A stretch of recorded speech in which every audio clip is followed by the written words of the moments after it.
Uh, Hello, as you see, I uploaded some videos where I just try, I say try because it's a work in progress, to teach Italian and Greek or English. Obviously, the language I master better is Italian and English, but I'm attempting to show some people in Greece how to go about teaching Greek for real.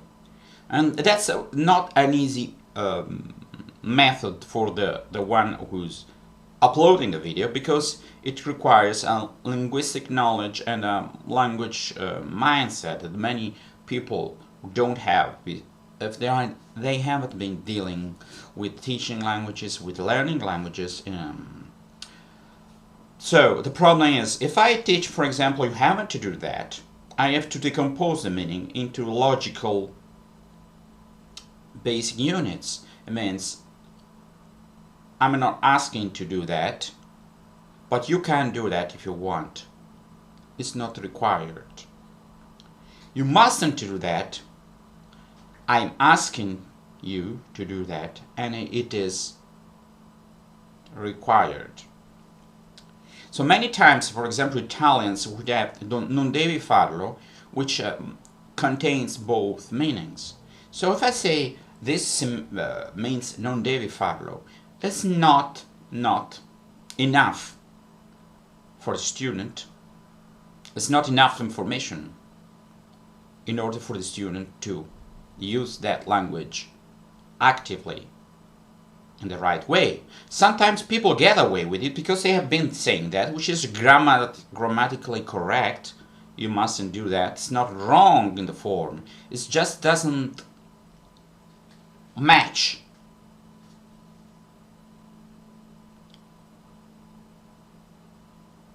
with the meaning that the student wanted to convey. It means if I'm asking you, well, you mustn't close the door, and every time the other person doesn't shut it because he understood or she understood that he needs to leave it open. But if I say you haven't to close the door, and many people don't close it, the effect is the same, but the person start to think that, oh, there's nothing wrong with that, and it's perfectly all right.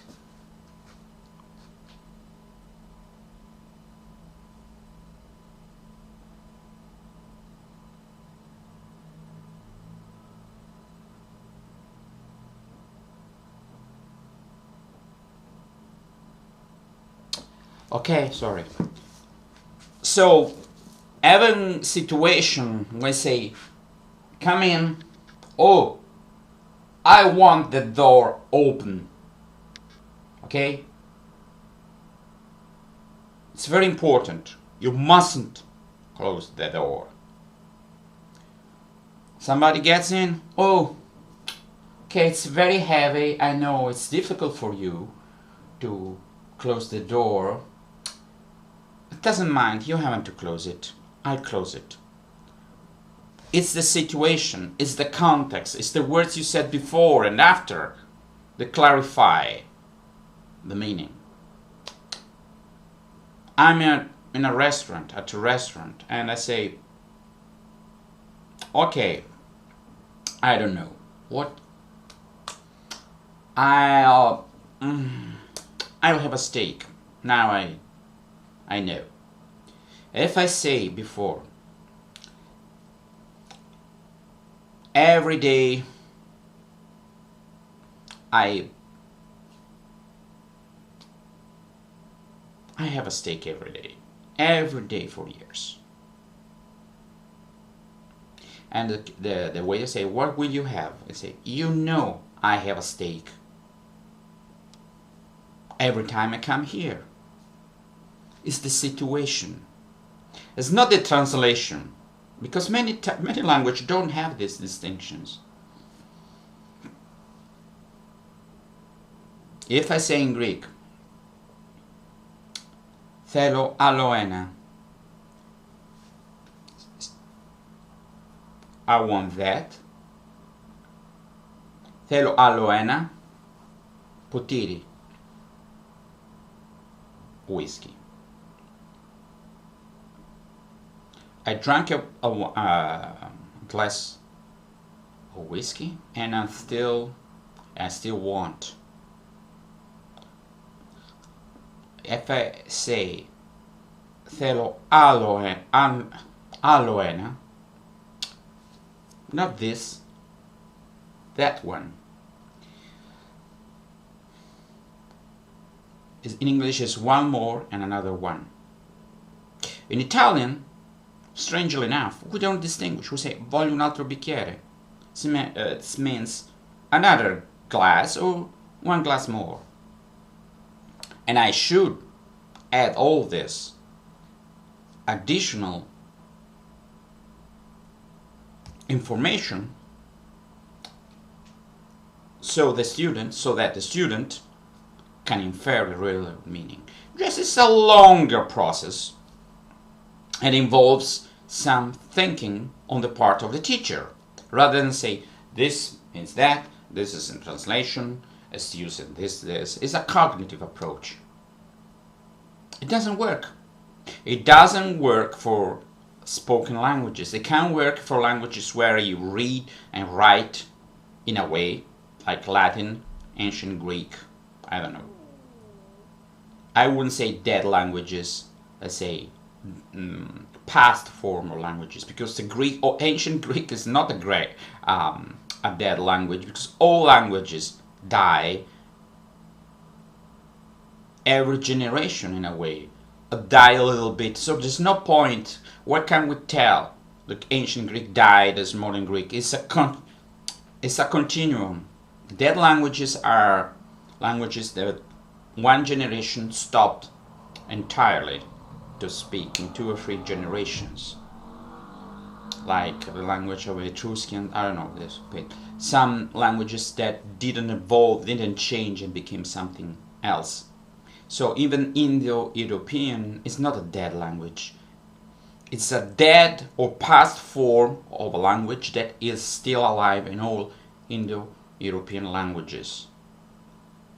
It means all European languages except Hungarian, Estonian and Finnish and Basque. So coming back to the point, this method is quite difficult because you have to rely on knowledge, on the student's knowledge that has acquired in the past lessons. So everything you say, you cannot say this means that. No. You have to make the student understand it. And remember, you need to remember, if you introduce that word, that grammar form, that idiom in the past, because it's a process. It's a process for the teacher as well, but it works wonders. Why? Because it exploits the medium, which is an audio-visual medium. You wouldn't do on YouTube what you can read on a book. Buy a book, a grammar. If your approach is more cognitive, buy a book and a grammar. You go, you read, and you go according to your pace, according to the. You stop, you read again. It's an effective way for some things. If you have that approach that I really don't think is the best approach to languages, you wouldn't watch YouTube. You wouldn't buy a book with an audio part. For example, Assimil. Well, Assimil in a way is based on the same criteria that I use when I try to upload these first videos where I have this kind of approach. The only thing there's a written part. I would suggest using the audio part and skipping the part with the translation and try to understand. But since it's based on that and there's no visual approach, there's no situational approach that you have in life. If I say this is light and I show the light is on. Okay, some people can understand, well, it's a bulb, it's not a light. Well, I say light is produced by this and by the sun. The sun is in the sky. During the day we have light. In the night we don't have light. It's dark. It's quite intuitive. Too bad many people think that just because they know a language and they know the student's language, they start a course speaking for the most time the language that the student already knows, many times not in the most correct way. Listen, I think I speak English, or I think I speak Italian. Well, I would gather that being and living every day since I live in Italy, I'm not losing the hang of Italian, but it's very easy to lose the hang of a language if you're not using that every day. I don't say I don't speak English, I'm speaking English now, but it's very, very, very difficult to be 100% bilingual. And now I'm dealing also with modern Greek, and then in order not to lose my English, I use English. I know it's in contrast with, I've been saying that before, but modern Greek is written in a very phonetical form, so I have access to a lot of videos on YouTube and I watch them. Moreover, I use very simple books with a very common language. This is Dario Wimpy kid in Greek, and I'm going to buy other ones, and I'm working on that a lot with notes and everything. But I have already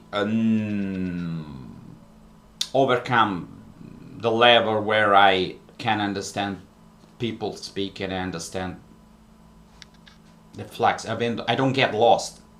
I can maybe I don't understand some words, but for the most part I understand what they say, like 90%.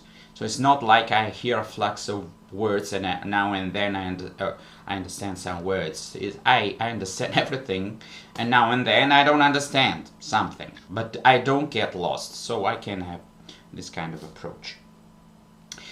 The problem is that I've seen only with Esperanto an approach to that, and too bad they say Esperanto is so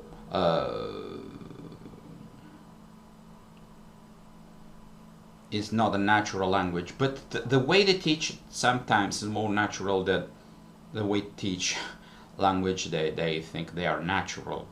Okay, I've seen a lot of some stuff regarding Greek, and too bad they speak English for the most part. The introduction is in English, everything is in English. No, leave English alone.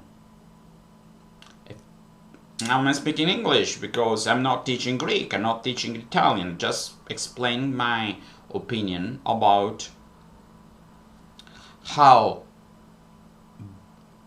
ill-conceived are most of the supposedly language teaching or learning videos. What's my problem? Well, it's difficult then to progress. I mean, it's difficult to upload videos, more and more difficult. It takes time. It takes time. And it takes some preparation, it takes some, what have we been doing, what can I show. I want to speak about grass. I don't want to explain grass because I don't know many words. So I should be in a place where there is grass, so I should shoot video outdoors. Anyway, that was a video where I expressed my opinions about language videos. Goodbye.